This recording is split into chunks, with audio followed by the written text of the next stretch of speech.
Is my work working? My book, Authorized the Use and Misuse of the King James Bible, came out 4 years ago, and I did a roundup post at the Lexham Press blog describing reactions to the book about 3 years ago. I then started out YouTubing in earnest about 2 years ago, so I'm overdue to give a roundup on responses to my work on the King James Version and King James Onlyism. There are 3 major kinds of responses. 1, sinful anger. This describes the second biggest group of responses that I get. 2, thoughtful disagreement. This describes by far the tiniest group of responses that I get. 3, gratitude. This describes by far the biggest group of responses that I get to my work. Let me talk about these 3 groups in that order. Number 1, sinful anger. I entered all of this work knowing that I would receive lots of abuse, and I have. But it hasn't been quite as much abuse as I've anticipated. I'll be honest, I am grateful to the Lord, but I'm going to share with you a goodly sample of the abuse I have gotten. Every one of these people who has tried to bite me is, I presume, a sheep of Christ, caught in a trap, a doctrinal trap. And when I reach down to try to help free them, of course they're going to nip at my arms. Don't get angry at these people on my behalf. What do you have? What do I have that we did not receive? Leave vengeance in God's hands. Pray instead for mercy. So, on the negative side, let's jump right in and get nipped together. For example, I have been told, you have a God complex. This is for helping my brothers and sisters in Christ in King James Onlyism escape a false doctrine. A King James Onlyist saw a thumbnail photo of me in my navy sweater and white button-down Oxford, and he wrote, "After dealing with Jesuits for years, this is written in their style." He said, "Note, his picture is a black shirt and white collar. He looks like a Catholic." Another KJV Onlyist pasted my face rather amateurishly on the head of a weasel. I have Photoshop skills. I could have done this much better. An Amazon reviewer called me a crafty Bible hater. A King James only pastor of a large church misrepresented my arguments, ignored others, then called them all childish and foolish, then joined many other King James onlyists in calling me a liar. I've been called a pseudo-scholar at best. One leading King James onlyist made a video titled "Fake Scholar Mark Ward Exposed." A guy in my church actually stumbled across this video on YouTube. That was fun to explain. No, it actually was. Thankfully, he just laughed. I was told by a KJV onlyist, "Antichrist," with 5 exclamation points. And then he added for clarity, "You are." The same individual said, "Don't listen to this heretic. He is host from Satan." I was told, "If the KJV is too tough for you, then one day perhaps you'll get saved and see differently. See you at the end." That's probably the most chilling comment I've gotten. Well, maybe second most chilling.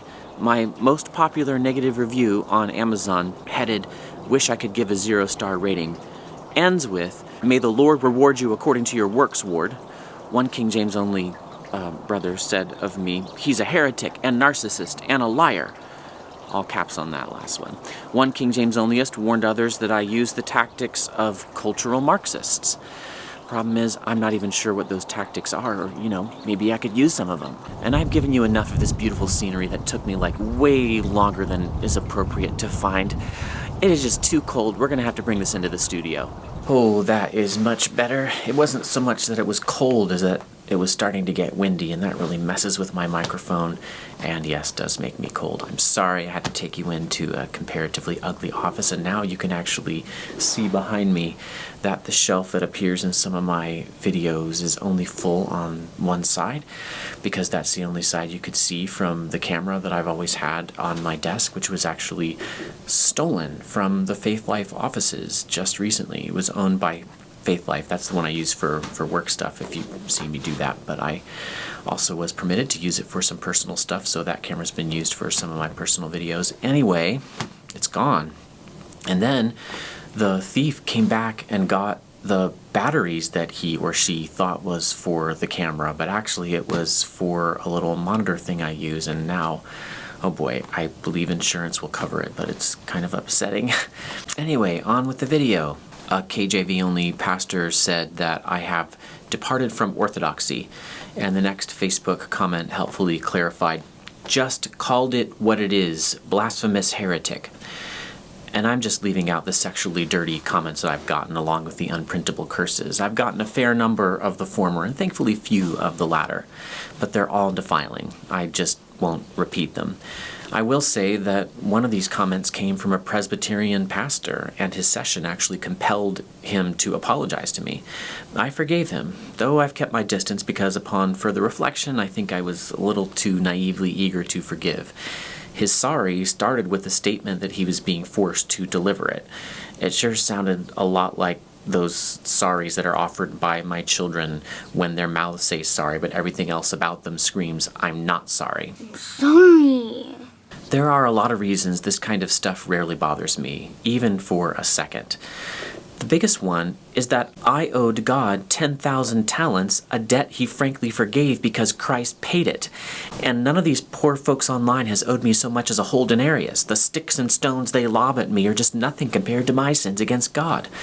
God the Father sends his rain on the just and the unjust. I just preached on this. Though I believe I am permitted, according to the Bible, to answer some fools according to their folly, and therefore I do use sarcasm sometimes, I think that loving my enemies, especially when I think most of them are Christ's sheep, again, caught in a trap, is usually the best way for me to look like my Father. I don't know how long I can endure this kind of abuse without sinning, however. The really dirty stuff does sometimes make me angry. I think it makes me sin. Please pray for me. But there's something else that helps me take this kind of stuff on the chin and get open not my mouth. It's an insight I got from a little scholarly colloquium, the Bible Faculty Summit. I'm actually the president of the group, which is just a title for glorified secretary. I do most of the organizing work. Anyway, one year somebody gave a paper, and during the discussion afterwards, somebody pointed out that receiving somebody else's reviling without reviling in return is one of Christ's methods of demonstrating to others the sin of the original reviler. Sin creates suffering, but when other people see that suffering, that God actually often uses that to do good in other people's hearts. True Christians know that the stuff I've just showed you is straight up sin, all that talk against me. And a lot of younger folks, Christian folks, are turning away from it. And not only younger folks. I'll never forget this missionary who came from strongly King James only circles. It's all he'd ever known. But as it came time to send his oldest daughter to college, he just could not send her back to his tiny little church-based Bible college alma mater. He said, they were too mean. I have a holy fear of watching professing Christian people just openly sin in the ways I've just showed you. That's because God treats these kinds of sins very seriously. Galatians 5, the works of the flesh include enmity, strife, jealousy, fits of anger, rivalries, dissensions, divisions, and things like these. I left out the sexual stuff and focused on the stuff that I actually feel like I heard from these King James only individuals. And then Paul says, I warned you that those who do such things will not inherit the kingdom of God. Wow. Enmity, strife, fits of anger, dissensions, divisions, these aren't just works of the flesh, they're soul-damning works of the flesh. Now, we all sin, and Christ's blood covers all the sins of his own, but at what point do the sins that I've just put on display for you reach the stage of damning? God only knows. I would not want to tread on that ground. Reaction number 2. Thoughtful interaction from a place of disagreement. Let me turn then to the smallest crowd of responders, the group that I actually wish would grow. Just as I've been constantly amazed at how quickly and maliciously some men twist what I say, braiding it into straw from which they can build a straw man, I have been profoundly grateful to experience some thoughtful disagreement. It's actually fun, and I mean that. Occasionally it can also be tiring, and I admit to finally blocking one individual who did most certainly provide thoughtful engagement, but who also proved, to my eyes, remarkably intransigent on enough points that I couldn't justify casting my pearls before him anymore. He knows who he is. Every so often I pray for him. He's a gifted guy. But my favorite thing is when King James onlyists actually go out and look up words, English ones, Greek ones, Hebrew ones, and then dispute the meanings of certain phrases as I've explained them. There was one guy who argued pretty carefully, for example, that he that now letteth will let should still make sense to people since we have the word let in tennis. He argued that "you hath he quickened," Ephesians 2:1, should still make sense because we have the phrase "the quick and the dead." Now, I think these arguments fail, but they're actual honest-to-goodness arguments. They're not invective. They're not personal insults. I'm utterly amazed at how, after 4 years, no King James Onlyists have gone through and looked up any of my false friends in the Oxford English Dictionary that I know of and offered alternate understandings of my analyses. A great deal more work on false friends has actually made me think that I've made some errors in the original 35 that I put in authorized. 1 or 2, I invite my King James only brothers to discover them. They'll just have to use the OED to do it. I'm grateful when somebody in the King James only world breaks the mold and actually does some homework in dictionaries. It's incredibly rare. And speaking of gratitude, group number 3. Gratitude. The most common response to my work on the King James Version and the King James only debate has been gratitude. I've done all kinds of ministry work, evangelism and preaching of all kinds, and I've done nothing more gratifying and encouraging than this work. Even if you increase the abuse I've received 100-fold, that would still be a denarius in comparison to the 10,000 talents of good news that I get from people. I'm going to blur out identities again, of course, but I'm also going to blur out personal praise as best I can. Suffice it to say that for every King James onlyist who attacks my personal character, 10 others have gone out of their way to do the opposite. That's encouraging. I sin every day. I long to sin no more.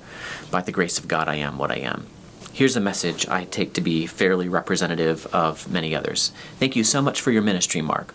I've been hearing your name floating around on podcasts and Facebook and was first introduced to you through your article on Josh Tice's blog, my friend Josh Tice. It was those 3 blog posts that started me on my journey of figuring out what I actually believe about translations. However, this series, and I think he's talking about the Recovering Fundamentalist podcast, 4 videos I did, has been the biggest blessing on this journey. I've grown up using the King James, but I veered off the King James only path in college. I was never exposed to the arguments for other translations until those blog posts and the ensuing research and exposure. I'm excited to order my new ESV in a month or so when I get my bonus. Here's another one at random from Facebook. Mark Ward was monumental in helping me ditch King James onlyism. Reading his book Authorized was a huge blessing and help for me. I was raised KJV only, but for the last few years rode the fence between King James only and preferred. This book was the final straw that made me learn to appreciate modern versions. I'm reading through the Bible in the ESV this year for the first time, and my personal study time has benefited 100-fold. A missionary with the King James Only Mission Board. I've actually talked about him a couple times on this channel, but haven't used his name. He's become a really good and respected friend. He had to leave the field, in part because he could no longer support King James Onlyism. That's sobering. He gave me a really important insight. He said, "It's obvious that you, Mark, really do fully understand my King James Only circle, and you write very graciously with that in mind. I thought you did an excellent job of showing love and respect for the King James Version while still firmly insisting that it's time to go beyond it now. My takeaway from your book was that if my overarching goal is to understand what God said, it changes everything in the versions debate. As you said, Mark, if various versions help shed light on a Bible passage, why not use them? It's amazing how my understanding of a passage can be enriched by reading it in another version." Here's a tweet. As someone who grew up loving and still loving the King James, but now uses it alongside other great translations, authorized by M.L. Ward, was surprisingly refreshing and free from the usual side-taking that so often surrounds this topic. A graduate of a King James only Bible college posted a long story on Facebook of how frustrated he was while working in evangelism to realize that the archaic English of the King James was creating an unnecessary barrier for the kids he was trying to reach, even in some simple and very common verses. His post landed on my book. Mark Ward has written an easy-to-read book that does not insult the King James, but does eloquently put into words thoughts that I've had for several years on this subject. He answers questions and concerns that I had about the work of other men who God called to translation work as well. Mark's background in biblical languages gives him more credibility than most who write on this subject. The book is called Authorized. I would also like to challenge some of the fundamental Christian colleges to require their students to read Mark Ward's book. When I attended, Crown College used a secular history of civilization textbook and then pointed out the flaws. It helped me to solidify my stance against evolution, etc.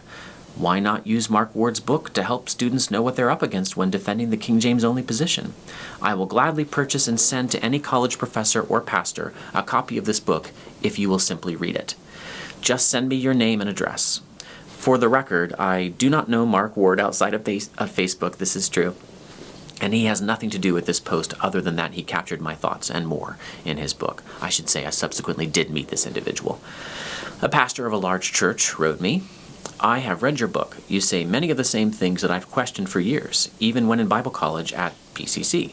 You've already done a lot for me, but I do want to let you know that I've bought 3 additional copies to give to our church staff. The only reason I can do that is because of your spirit in the book. I believe the Lord is going to use you and this book to help our movement, he means Independent Baptist Fundamentalism, to become more effective for Christ. A seminary student at Pensacola Theological Seminary wrote me, your book played a major role in me desiring a newer translation. At this point, I wish there were a TR-ESV. He means an ESV based on the Textus Receptus, which there actually kind of is. Gideon sort of has that. Long story, maybe I'll make a video about it. The pastor of a large church that used the King James but wasn't King James only wrote me, if we are not King James only, why do we continue to act like we are? Our church is ready. The King James is increasingly becoming an impediment to the sacred responsibility of knowing God's will and doing it. The theme for our upcoming men's gathering is taken from 1 Corinthians 16:13, act like men. The King James translates it, quit you like men. It's not just different, it's misleading.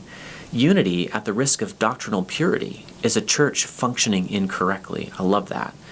I think you, Mark, said something like this, do right and let the chips fall where they may. He was talking about a talk that I gave. Last night, our elders and deacons were in unanimous council to add a second translation from the majority position. While it may seem small, we are giving a second option to teachers and students to use the ESV in Awana, in our Christian school, in junior church, and all Sunday school, Bible study, etc. While I will still use the King James from the pulpit, we have chosen to no longer let the preference of a few dictate the readability for all. I wanted to encourage you and say thank you. Press on, bro. Mark, know that your labor is not in vain in the Lord. Or, if you prefer, knowing that in the Lord your labor is not in vain. Oh, that was just so good. Another pastor wrote me, I read your book Authorized, and it has impacted me big time. I grew up in KJV-only churches and colleges. I have embraced other translations now, and I'm trying to lead our church to be open too. So I appreciate your prayers. A youth pastor at one of countless churches named Landmark Baptist Church, a graduate of a King James-only Bible college, wrote me, I have been helped by your book on the King James translation, and I have begun regularly using the term false friends in recent conversations with church members coming from a King James-only background, at lunch today included. This is precisely what I've been hoping for. The more I see false friends popping up in online discourse about the King James, the better I feel about the seeds I've planted and the increase I hope God is giving. I've gotten probably 500 Facebook friend requests from the King James only world, young men, usually pastors in that world. I stopped counting after about 200. I actually did count at about that point. I always know it. I see the signs. I ask them what I can do to help them. Here's one message I got back, very similar to many, many dozens, if not hundreds, I've gotten back. I was sent your book after being critical of it without even reading it, then read it simply to pick it apart. Then something awesome happened. It challenged me to think and seek. While I still love my KJV, I do not attack others who don't, and I have found that the MEV, the Modern English Version, is a beautiful translation as well. I have since given your book to a King James-only friend and hope he is challenged as well. You were used by the Lord to remove man-made blinders I had on, and for that I'm grateful. The relatively few King James-onlyists who acknowledge that the New King James Version is based on the same Greek New Testament edition as the King James often approach the New King James Version with deep suspicion. They see it as a bridge version. I've seen them say this countless times. They think it's leading people into the corrupt modern versions. So they don't seem to know what to do with me when I tell them I'm truly happy for them never to cross the bridge, but to use TR-based translations into contemporary intelligible English. I love it when some readers do truly get the message. Authorized helped me in a massive way. It simultaneously rekindled my affections for the King James and set my conscience free to not be tethered to it. I grew up in a King James-only world, but really only began to read the scriptures later in life when I was given a New Living Translation. Later still, I moved on to the NASB when I became aware of the difference between dynamic and literal translations. However, I've always had this cloud of doubt concerning the missing or added verses. I use the YouVersion Bible app a lot when I'm on the go or in sermon prep to get broad comparisons of multiple translations. The modern English version has emerged as a real help, and when it was suggested as a TR conscience reliever, I bit. I picked up a leather-bound copy, and it has become my go-to devotional Bible. It's a sweet middle ground between the New Living Translation and the NASB. Thanks, Mark. I just love the humility in this comment. My position for the last few years is that I wouldn't give the King James to someone not familiar with the language, but I continue to use it because I grew up with it. My church uses it, and I understood the language fine. This book, authorized of course, showed me that there are a lot of words and phrases I thought I understood but don't. I read the ESV a few years ago. I'll pick another translation for my next read-through. Here's a Goodreads reviewer. I've been King James only because I've always been told it was the most reliable translation. This is a woman, actually. And how could I know otherwise? I'm never going to learn Hebrew and Greek. This book, authorized, is written for people like me, who will never get the opportunity to dig deeper. The author was very good at showing reverence to the fine old translation, the King James Version, of course, while explaining that perhaps it's not the best version for today. After reading this book, I am open to looking into other Bible versions. Ward has excellent arguments that dealt with almost every reservation I had. My specific prayer for authorized was that 100 individuals and 15 churches would change their minds away from King James onlyism because of my work and let me know about it. I am way past 100 individuals. Churches take more time. I am still praying for that 15. But here's one. Mark, I wanted to share with you the impact that your book has made in our church recently. This is from a pastor. We purchased a couple boxes of your books. They're all gone now. We've ordered more. I had one of our men come up to me and tell me his experience. First, he has been one of my more King James only guys. I asked him to read your book. He did so. And he told me that it has completely changed his perspective. Second, here's the testimony of that perspective change. He was teaching his grandson from Deuteronomy 27 in the King James Version. He got to verse 16, which reads, "Cursed be he that setteth light by his father or his mother." He did not understand the verse, and his grandson certainly did not. So he looked up the verse in the ESV, which reads, "Cursed be anyone who dishonors his father or his mother." He then told me, I understood. He said this with a smile, shook my hand, and said, "I'm excited for what God is doing." I say all this to thank you for your book and for encouraging us in our transition from the King James to the ESV. I consulted with them a little bit, gave them some advice. That church voted to change. Here's another pastor who tweeted, "Shout out to ML Ward. We just announced our desire to lead our church out of the King James only movement this Sunday. Simple arguments in English helped our church more than a mountain of Greek or Hebrew. Thank you for your work and your spirit. It is helping us start this transition well." That transition failed. The pastor was run out on a rail. Could he have waited? Should he have waited?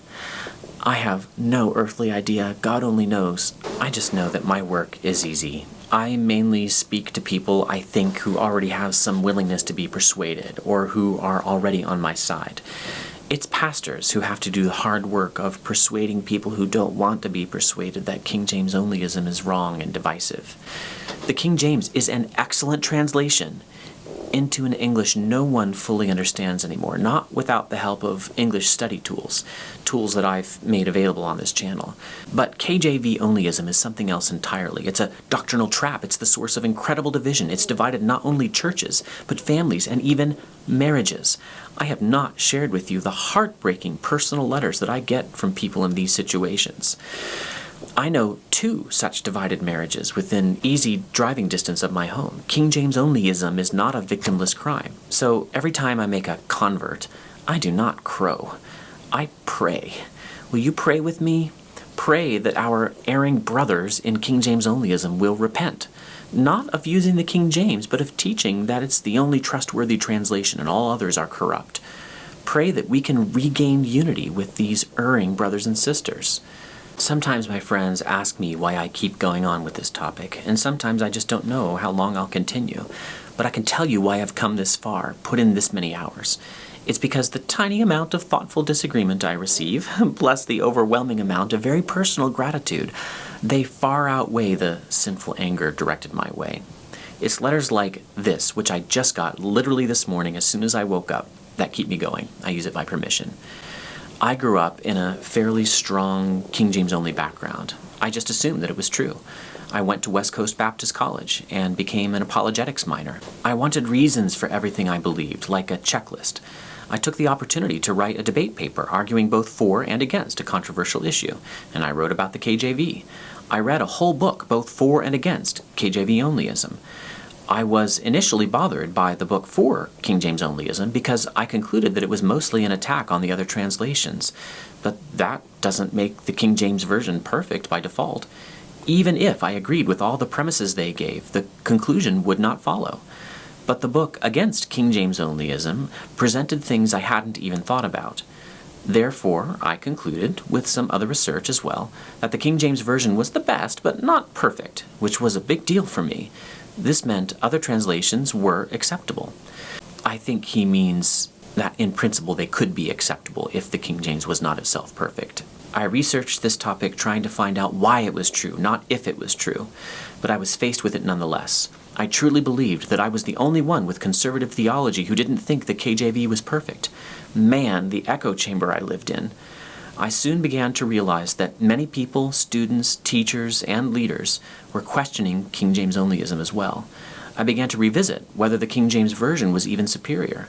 Then I got a hold of your book, and I concluded with you that if it is not as readable and accessible, that is the King James, it can't be best. The history of Bible translation is a continual story of trying to give the Bible to the average person.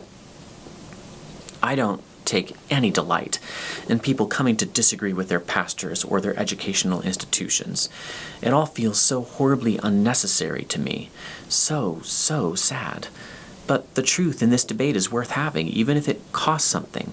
Because what you get is the Bible in the language of the average person. That's the goal. Making God's Word accessible, intelligible to the people the King James translators called the very vulgar.